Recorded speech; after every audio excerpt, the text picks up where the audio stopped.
Hello दोस्तों, तो आपका हमारे इस सेशन में स्वागत है। तो आज के इस वीडियो में मैं आपको ट्रांसफार्मर से संबंधित जो भी प्रैक्टिकल में क्वेश्चन पूछे जाएंगे उसको मैं आपको बताने वाला हूं। तो वीडियो को शुरू से लेकर लास्ट तक देखिएगा, अंत तक देखिएगा।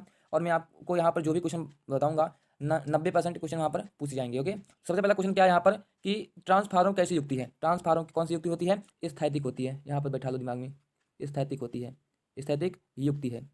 ओके, ट्रांसफार्मर एक स्थैतिक युक्ति है। दूसरा क्वेश्चन यहाँ पर पूछ सकता है कि ट्रांसफार्मर किस सिद्धांत पर कार्य करता है। तो ट्रांसफार्मर आप बोलेंगे कि जो ट्रांसफार्मर होता है वह अन्योन्य प्रेरण पर कार्य करता है। अन्योन्य प्रेरण पर कार्य करता है। ट्रांसफार्मर किस पर कार्य करता है? अन्योन्य प्रेरण पर कार्य करता है। समझ में आ गया। अगला क्वेश्चन है कि ट्रांसफार्मर की प्राथमिक कुंडली व द्वितीयक कुंडली किसकी बनी होती है। ठीक है, ट्रांसफार्मर की प्राथमिक कुंडली व द्वितीयक कुंडली किसकी बनी होती है? तो आप बोलेंगे कि तांबे की बनी होती है। ठीक है, जो प्राथमिक कुंडली है और द्वितीय कुंडली है वह किसकी बनी है? तांबे की बनी है। समझ में आ गया। चलिए अगले क्वेश्चन पर चलते हैं। तो यहाँ पे अगला क्वेश्चन है कि ट्रांसफार्मर की प्राथमिक कुंडली को किस से संयोजित करते हैं। तो आप बताएंगे कि इसको हम किससे संयोजित करते हैं? मेंस से। ठीक है, मेंस से संयोजित करते हैं। समझ में आ गया।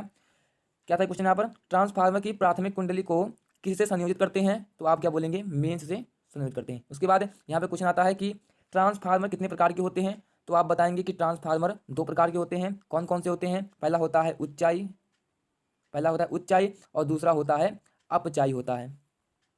ठीक है, पहला होता है ऊंचाई और दूसरा होता है अपचाई। ऊंचाई मतलब जो विभव के मान को बढ़ा दे उसे हम ऊंचाई बोलते हैं, और जो विभव के मान को घटा दे उसको क्या बोलते हैं? अपचाई कहते हैं। समझ में आ गया इतना? चलिए अगले क्वेश्चन की ओर। तो यहाँ पे अगला क्वेश्चन कि ट्रांसफार्मर वोल्टता को किस प्रकार परिवर्तित करता है। किसको करता है परिवर्तित? वोल्टता को किस प्रकार परिवर्तित करता है?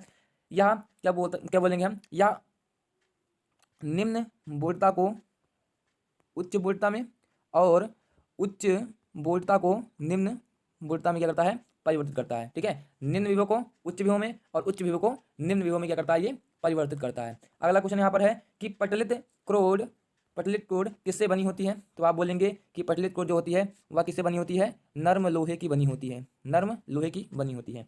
अगला क्वेश्चन यहाँ पर क्या है कि ट्रांसफार्मर में कितने प्रकार की हानियां होती हैं। तो ट्रांसफार्मर में दो प्रकार की हानियां होती हैं। पहला कौन सी? पहला लौह हानि होती है, लौह हानि, और दूसरी क्या होती है?